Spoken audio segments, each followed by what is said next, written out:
From the makers of that awesome puzzle and more comes this incredible wooden Mass kit playset.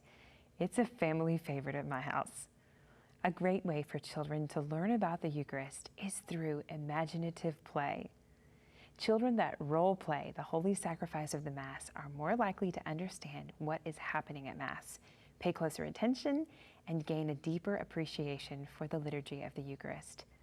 Playing Mass is a beautiful and effective way for children to learn about one of the most important parts of their Catholic faith. You'll be amazed by how much they learn. My siblings and I played Mass probably once a week growing up, and we all remain deeply devoted to the Eucharist. But you don't have to take my word for it. Many saints played Mass as children, including St. Ambrose of Siena and St. Teresa of Avila and her brother.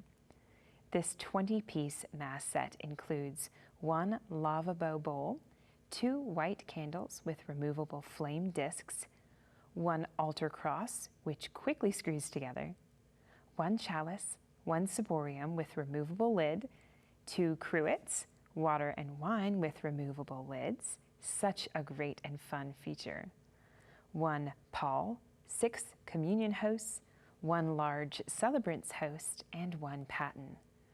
This set was inspired by images of antique French Mass playsets from the 19th century. A favorite of European toy manufacturers, this new wood set is crafted again using highly sustainable solid rubber wood and non-toxic water-based paint, just like the puzzle. Pieces range in size from 1.5 inches in diameter to 5 inches tall. For ages 18 months and up, I say start them young. Give this set as a gift at baby showers, baptisms, birthdays. It's incredible.